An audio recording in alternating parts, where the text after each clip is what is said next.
और पिता परमेश्वर, हम आपका दिल से धन्यवाद करते हैं। आप महान हैं, आप निर्विकारी, आप दयालु, सामर्थी हैं और सब कुछ तो आप ही करते हैं।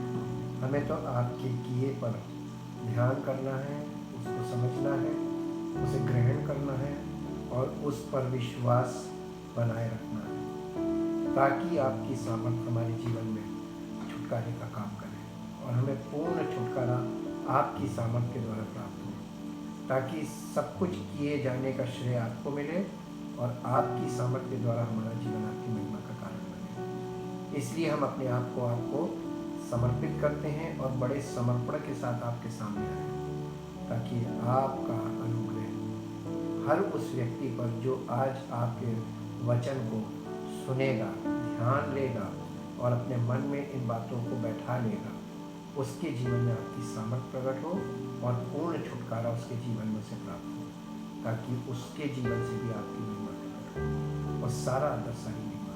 इस प्रार्थना को आपके लोगों को प्रभु यीशु मसीह के नाम से मांगते हैं, आमीन। सबको जय मसीह की। परमेश्वर का धन्यवाद करते हैं, क्योंकि परमेश्वर जो धन्यवाद के योग्य है वो अपनी सामर्थ के द्वारा हमारे जीवन में कार्य करें और अपनी महिमा को हमारे जीवन में प्रकट करें। आज हम यीशु मसीह की मृत्यु के विषय को एक और पॉइंट में लेकर चलेंगे और आज का पॉइंट है death of Jesus as substitution, part 1। यीशु मसीह की मृत्यु सब मनुष्यों के बदले में, एवजी में, उसका पार्ट 1 देखेंगे। सब्स्टिट्यूशन का मतलब होता है one that is substituted for another, यानी सब्स्टिट्यूशन का मतलब एवजी अर्थात किसी की जगह पर किसी को लाना। मनुष्य के उद्धार की योजना का महत्वपूर्ण भाग है मनुष्य के स्थान पर यीशु की मृत्यु। यदि कोई मनुष्य किसी मनुष्य को बचाने के लिए मरे तो क्या उसकी मृत्यु के द्वारा कोई पापों की क्षमा प्राप्त कर सकता है? उत्तर होगा जी नहीं। रोमियो की पत्री 5 अध्याय उसके 6 पद से हम पढ़ेंगे। रोमियो की पत्री के 5 अध्याय में और 5 अध्याय का 6 पद से 8 पद तक देखेंगे। क्योंकि जब हम निर्बल ही थे तो मसीह ठीक समय पर भक्तिहीनों के लिए मरा। यीशु मसीह भक्त लोगों के लिए नहीं मरा, भक्तिहीनों के लिए मरा। किसी धर्मी जन के लिए कोई मरे ये तो दुर्लभ है, परंतु हो सकता है किसी भले मनुष्य के लिए कोई मरने का भी साहस करे। परंतु परमेश्वर हम पर अपने प्रेम की भलाई इस रीति से प्रकट करता है कि जब हम पापी ही थे तभी मसीह हमारे लिए मरा। यीशु मसीह कब हमारे लिए मरा? जब हम पापी ही थे तब मसीह हमारे लिए मरा। संसार में हम देखते हैं कि जब कोई दूसरों को बचाने के लिए अपना प्राण दे देता है, अर्थात दूसरों को बचाने के लिए मरता है, तो उसे शहीद का दर्जा प्राप्त होता है। जैसे हमारी सेना में भी होता है, जो सैनिक मरते हैं देश की सुरक्षा को लेकर, उसकी सुरक्षा के लिए लड़ते हुए मरते हैं, वे शहीद का दर्जा प्राप्त करते हैं। लेकिन यीशु मनुष्यों के पापों को लेकर मरा और फिर जी भी उठा और आज जीवित और पिता परमेश्वर के दाहिने उपस्थित है। इसलिए वो सबका उद्धारकर्ता साबित हुआ, यानी उद्धारकर्ता कहलाता है, और कहलाता नहीं बल्कि है। मूसा के तंबू में फाटक से प्रवेश करने पर जो पहली वेदी, जिसे पीतल की वेदी कहते हैं, यीशु के बलिदान को जो सब मनुष्यों के पापों के लिए होने वाला था उसे प्रकट करती थी। ये वेदी चौकोर होती थी, जिसका चौकोर होने का अर्थ ये था कि परमेश्वर के अनुसार 4 दोष जो पापियों पर थे, जिन्हें यीशु ने अपनी मृत्यु के द्वारा सब पापियों के स्थान पर मरकर पूरा किया, वो ये 4 दोष हैं। वो 4 दोष ये हैं, पहला है पाप, सिन, दूसरा है मृत्यु, डेथ, तीसरा है श्राप, कर्स, और चौथा है क्रोध, रॉथ। यानी क्रोध का मतलब है यहाँ पर परमेश्वर का क्रोध, रॉथ। यीशु हमारे लिए पाप बना। पाप का मतलब क्या है? पाप के विषय में हम देखते हैं कि परमेश्वर के वचन के अनुसार सब मनुष्य पापी हैं। परमेश्वर के वचन के अनुसार सब मनुष्य क्या है? पापी हैं। हम इसको देखते हैं गलातियों की पत्री 3 अध्याय और उसके 22 पद में लिखा हुआ है, परंतु पवित्र शास्त्र ने सबको पाप के अधीन कर दिया। पवित्र शास्त्र का मतलब है पुराना नियम, मैंने आपको बताया है। परंतु पवित्र शास्त्र ने सबको पाप के अधीन कर दिया। इसका मतलब पवित्र शास्त्र हमें ये साबित करता है कि सब मनुष्य पापी हैं, ताकि वो प्रतिज्ञा जिसका आधार यीशु मसीह पर विश्वास करना है, विश्वास करने वालों के लिए पूरी हो जाए। ताकि वो प्रतिज्ञा यानी वो वायदा, वो प्रॉमिस जो जिसका आधार यीशु मसीह पर विश्वास करना है, विश्वास करने वालों के लिए पूरी हो जाए। जब कोई व्यक्ति यीशु मसीह पर विश्वास करता है तो परमेश्वर की वायदे उसके जीवन में पूरे होते हैं। क्या विश्वास करता है? कि यीशु मसीह हमारी जगह हमारे पापों के लिए मर गया, और चूंकि यीशु मसीह हमारे पापों के लिए मर गया, हम पहले से परमेश्वर के लिए जो मृतक थे, स्पिरिचुअली मृतक थे, यीशु मसीह हमारे पापों के लिए मरा, तो अब हम परमेश्वर की दृष्टि में पापों के से छूट गए और अब हमको परमेश्वर के सामने जाने का अवसर प्राप्त हो गया है। और इसीलिए गलातियों की पत्री 3 अध्याय के 22 पद में परमेश्वर के वचन के अनुसार सब लोग पाप के यानी पुराने नियम के अनुसार सब पाप के अंतर्गत आते हैं, पाप के अधीन हैं। तो पवित्र आत्मा हमें पाप के विषय में निरुत्तर करने के लिए आता है। यीशु हमारे लिए पाप बना। कौन पाप बना? और इस चीज को हम देखते हैं दूसरा कुरिन्थियों 5 अध्याय और उसके 21 पद में लिखा है, जो पाप से अज्ञात था उसी को उसने हमारे लिए पाप ठहराया। किसने? पिता परमेश्वर ने, कि हम उसमें होकर परमेश्वर की धार्मिकता बन जाए। तो यीशु मसीह में जब हम आ जाते हैं, क्योंकि वो हमारे पापों के लिए मरा, और हम अगर मसीह में हैं तो हम परमेश्वर की धार्मिकता में आ जाते हैं। मसीह में आने पर यानी विश्वास करना और फिर मसीह में आ जाना, ये 2 लेवल्स हैं अलग अलग। इसीलिए अतः जब पवित्र आत्मा किसी मनुष्य में होता है तो पवित्र आत्मा हमें पाप के विषय में निरुत्तर करता है। यूहन्ना रचित सुसमाचार के 16 अध्याय में चलेंगे। यूहन्ना रचित सुसमाचार का 16 अध्याय और 16 अध्याय और उसके 8 और 9 पद को देखेंगे। वो आकर यानी पवित्र आत्मा के विषय में बोला जा रहा है कि पवित्र आत्मा वो आकर यानी पवित्र आत्मा आकर संसार को पाप और धार्मिकता और न्याय के विषय में निरुत्तर करेगा। तो पवित्र आत्मा सबसे पहला काम जब एक व्यक्ति में जो संसार में था और अब मसीह में है, उसके जीवन में आकर उसको इन 3 बातों के लिए निरुत्तर करेगा। 9 पद में लिखा, पाप के विषय में इसलिए कि वे मुझ पर विश्वास नहीं करते। अगर कोई व्यक्ति प्रभु यीशु मसीह पर विश्वास नहीं करता कि वो हमारे पापों के लिए मारा गया और अब वो जीवित है, वो व्यक्ति पाप में ही है और वो पाप में ही रहेगा, क्योंकि उसका उद्धार प्रभु यीशु मसीह है और उद्धारकर्ता को उसने ग्रहण नहीं किया है, इसलिए उसे उद्धार नहीं मिल सकता। दूसरा, मृत्यु। जो प्राणी पाप करता है वो मरेगा। यहेजकेल की पुस्तक 18 अध्याय के 4 पद में इस प्रकार से लिखा हुआ है। यहेजकेल की पुस्तक 18 अध्याय और उसके 4 पद में ऐसा लिखा हुआ है, देखो सबों के प्राण तो मेरे हैं, जैसे पिता का प्राण वैसे ही पुत्र का भी प्राण है, दोनों मेरे ही हैं। इसलिए जो प्राणी पाप करे वही मर जाएगा। जो प्राणी पाप करेगा वही मरेगा, और इस तरीके से सब प्राणी पाप करेंगे तो सब मरेंगे। ये सिद्धांत है और ये लिखा हुआ है, क्योंकि पाप की मजदूरी या पाप की कमाई, मजदूरी का मतलब पाप की कमाई मृत्यु है।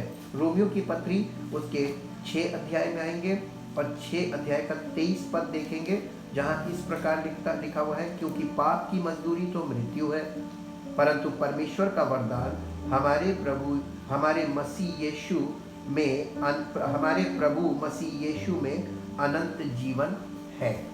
परमेश्वर का वरदान है अनंत जीवन, परमेश्वर का वरदान है उद्धार। ये हमको मिलता है, ये हम इसको कुछ करके प्राप्त नहीं कर सकते। इसी के साथ साथ हम एक और पद देखेंगे, याकूब की पत्री में चलेंगे। इब्रानियों के बाद आती है नए नियम में याकूब की पत्री और उसका पहला अध्याय, याकूब की पत्री और उसका पहला अध्याय और पहले अध्याय का 15 पद देखेंगे। फिर अभिलाषा गर्भवती होकर पाप को जनती है और पाप जब बढ़ जाता है तो मृत्यु को उत्पन्न करता है। और ऐसा कोई मनुष्य नहीं जिसमें अभिलाषाएं ना हो, और वो अभिलाषाएं उन हमारे अंदर जो अभिलाषाएं होती हैं वो क्या करती हैं, वो अभिलाषाएं बढ़ती जाती हैं और पाप को उत्पन्न करती जाती हैं, और जब पाप हमारे जीवन में बढ़ जाता है तो मृत्यु को उत्पन्न करता है। इस प्रकार समस्त मानव जाति मृत्यु में फंस गई। पापियों के लिए मृत्यु, यीशु मसीह पापियों के लिए मरा। अब यीशु मसीह आया क्या के लिए था? मरने के लिए आया था। किसके लिए? पापियों के लिए। पापी कौन है? सब मनुष्य पापी हैं परमेश्वर के वचन के अनुसार। रोमियो की पत्री उसका 5 अध्याय उसका 6 से 8 फिर पढ़ेंगे। रोमियो की पत्री उसका 5 अध्याय और उसका 6 से 8 फिर पढ़ेंगे। यहाँ पर लिखा है, क्योंकि जब हम निर्बल ही थे तो मसीह ठीक समय पर भक्तिहीनों के लिए मरा। किसी धर्मी जन के लिए कोई मरे ये तो दुर्लभ है, परंतु हो सकता है किसी भले मनुष्य के लिए कोई मरने का भी साहस करे। परंतु परमेश्वर हम पर अपने प्रेम की भलाई इस रीति से प्रकट करता है कि जब हम पापी ही थे तभी मसीह हमारे लिए मरा। अब यीशु मसीह हमारे लिए मरा, और जब हमारे से, ये हमारे का मतलब सबके लिए, समस्त मानव जाति के लिए, लेकिन हम व्यक्तिगत तौर पर उसे उद्धारकर्ता स्वीकार करते हैं तो हम कहते हैं मेरे लिए मरा। इसके बाद तीसरा पॉइंट है श्राप। श्राप का कारण क्या है? गलातियों की पत्री 3 अध्याय और उसके 3 अध्याय का 10 पद देखेंगे। यहाँ पर श्राप का कारण लिखा हुआ है। इसलिए जितने लोग व्यवस्था के कामों पर भरोसा रखते हैं वे सब श्राप के अधीन हैं, क्योंकि लिखा है जो कोई, क्यों श्राप के अधीन है? व्यवस्था के कामों पर भरोसा रखने वाले क्यों श्राप के अधीन है? कारण, जो कोई व्यवस्था की पुस्तक में लिखी हुई सब बातों के करने में स्थिर नहीं रहता वो श्रापित है।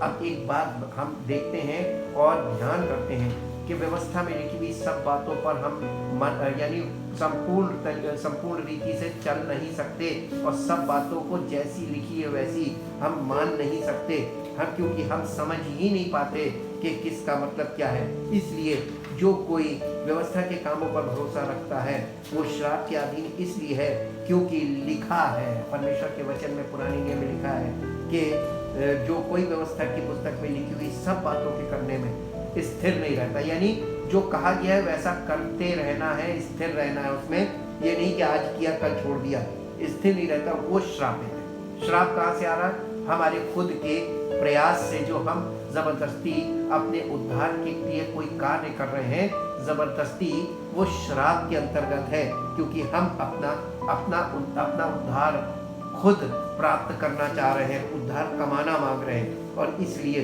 हम श्राप के अंतर्गत आ जाते हैं। और इसीलिए यीशु मसीह हमें श्राप से भी छुड़ा सकता है, क्योंकि वो व्यवस्था को पूरा करके हमें श्राप से छुड़ाता है। यीशु मसीह सबके लिए श्रापित बना ताकि सबको श्राप से छुड़ा ले। इसी गलातियों की पत्री के 3 अध्याय के 13 पद में देखेंगे, यहाँ लिखा है, मसीह ने जो हमारे लिए श्रापित बना हमें मोल लेकर व्यवस्था के श्राप से छुड़ाया, क्योंकि लिखा है जो कोई काठ पर लटकाया जाता है वो श्रापित है। जो कोई काठ पर लटकाया जाता है वो श्रापित है। ये इसलिए हुआ कि अब्राहम की आशीष मसीह यीशु में अन्य जातियों तक पहुँचे और हम विश्वास के द्वारा उस आत्मा को प्राप्त करें जिसकी प्रतिज्ञा हुई है, जिसके बारे में, जिसका वायदा किया गया है, हम वो पवित्र आत्मा को प्राप्त करें। और चौथा पॉइंट है क्रोध। सब मनुष्य परमेश्वर के क्रोध के अधीन आते हैं। रोमियो की पत्री 1 अध्याय उसका 18 पद में साफ साफ लिखा हुआ है। रोमियो की पत्री 1 अध्याय 18 पद में, परमेश्वर का क्रोध तो उन लोगों की सब अभक्ति और अधर्म पर स्वर्ग से प्रकट होता है जो सत्य को अधर्म से दबाए रखते हैं। परमेश्वर का क्रोध किन पर प्रकट होता है? उन सब लोगों पर जो परमेश्वर की सच्चाई को, इस सच को कि यीशु मसीह परमेश्वर का इकलौता पुत्र सब पापियों के लिए उसने प्राण दिया, सबके पापों को उठा लिया, वो श्रापित बना ताकि हम श्राप से छूट जाएं, और उसने मृत्यु पर जयवंत हुआ। इन 3 बातों को उसने हमारे लिए पूरा किया और परमेश्वर के क्रोध से हमें बचाने के लिए ये सब किया। और हम उस सच्चाई को दबाए रहते हैं और अपनी धार्मिकता में लगे रहते हैं, अपने तरीके से धर्म के काम करने में लगे रहते हैं। इसलिए यूहन्ना रचित सुसमाचार उसका 3 अध्याय, यूहन्ना रचित सुसमाचार उसका 3 अध्याय और उसका 3 अध्याय, यूहन्ना 3 अध्याय और 3 अध्याय के 36 पद में लिखा है, जो पुत्र पर विश्वास करता है अनंत जीवन उसका है, परंतु जो पुत्र की नहीं मानता, जो पुत्र को नहीं मानता नहीं लिखा, जो पुत्र की नहीं मानता, यानी उसकी बातों को नहीं मानता, यीशु मसीह की शिक्षाओं को नहीं मानता, वो जीवन को नहीं देखेगा, परंतु परमेश्वर का क्रोध उस पर रहता है। यानी हर व्यक्ति जो यीशु मसीह की बातों के अनुसार जीवन व्यतीत नहीं करता, उसकी बातों पर विश्वास नहीं करता और उनके अनुसार नहीं करता, वो परमेश्वर के क्रोध में, परमेश्वर का क्रोध उस पर बना रहता है।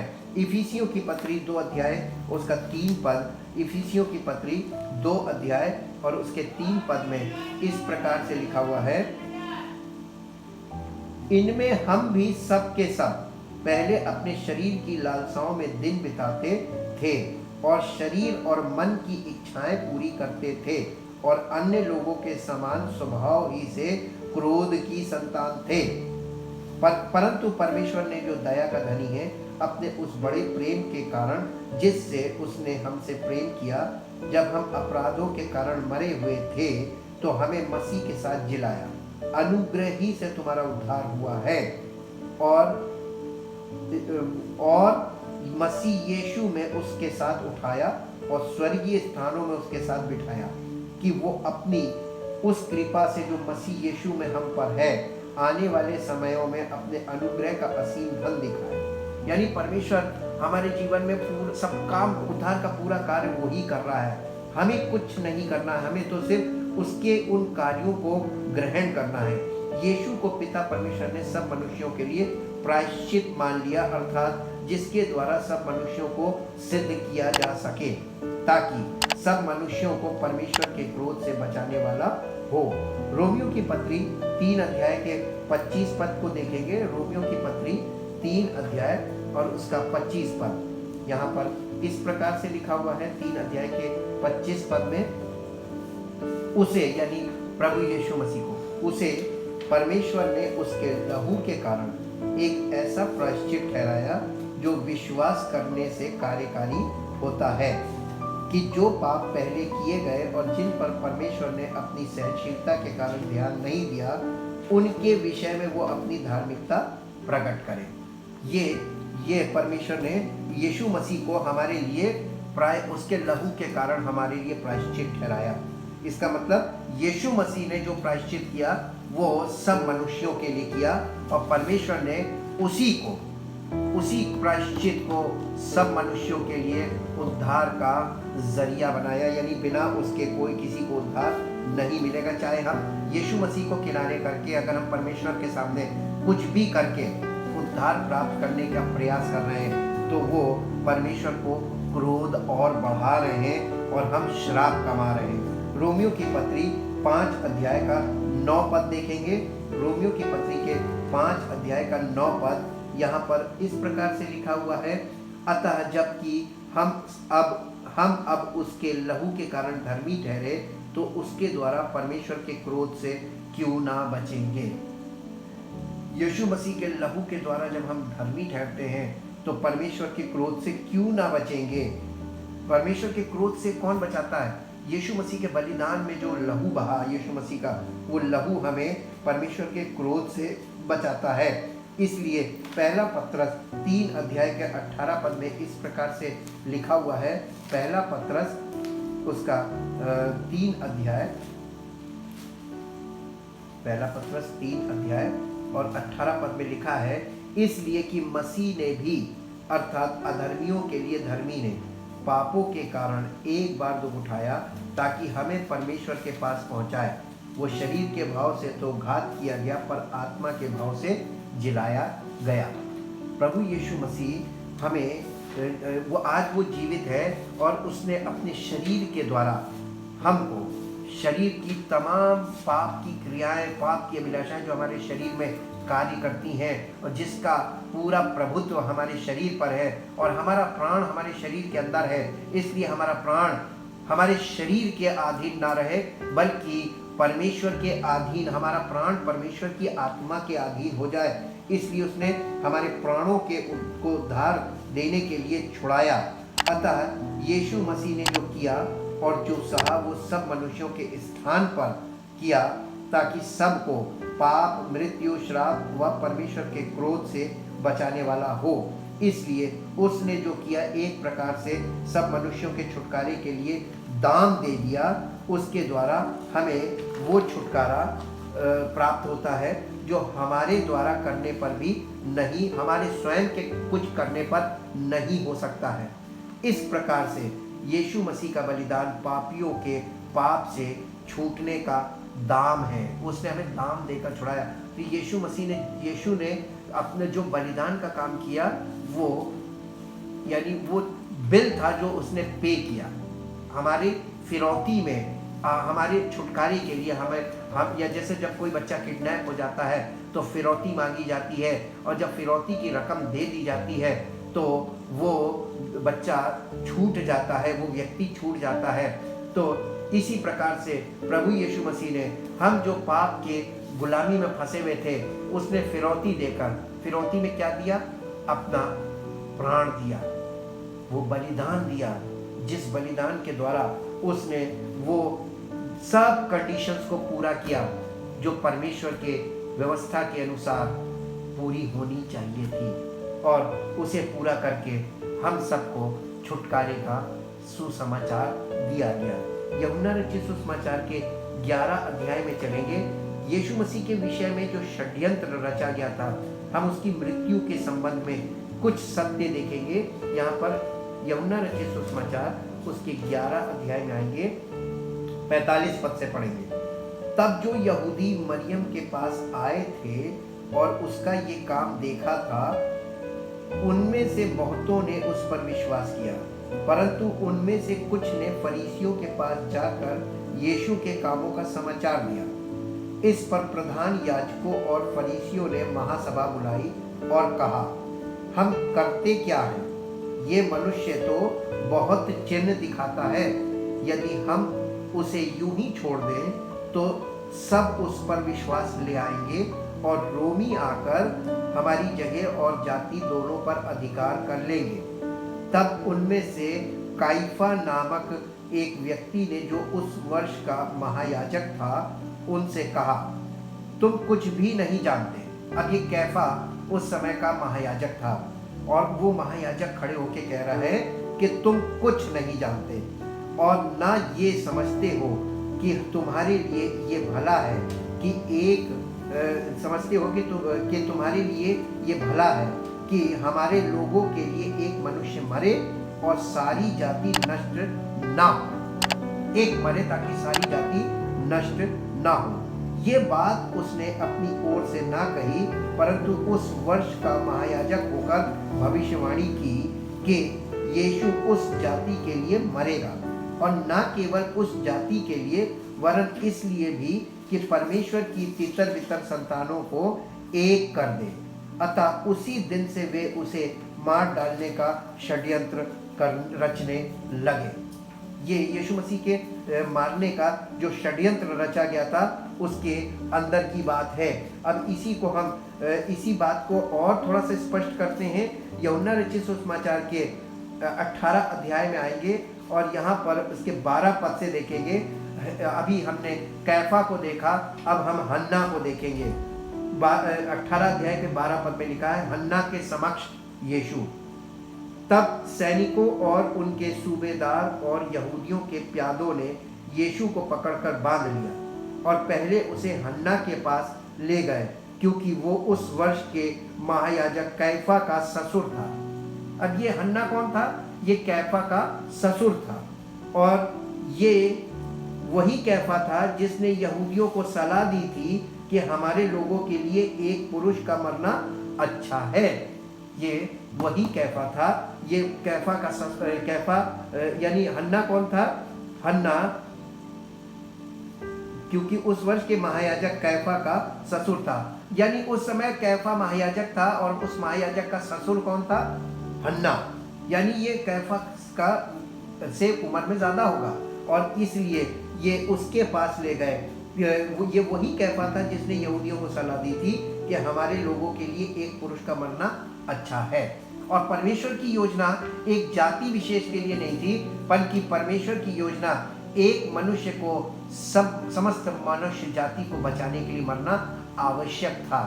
और इसलिए परमेश्वर ने अपने इकलौते पुत्र प्रभु यीशु मसीह को व्यवस्था के अंतर्गत उत्पन्न किया, और ताकि वो व्यवस्था को पूरा करे और व्यवस्था के अधीनों को मोल ले और उन्हें छुड़ाए, और हमें पाप से, मृत्यु से, श्राप से और परमेश्वर के क्रोध से बचा ले। यीशु मसीह का बलिदान मामूली काम नहीं था, ये परमेश्वर की योजना थी जो यीशु मसीह के द्वारा उसने पूरी की।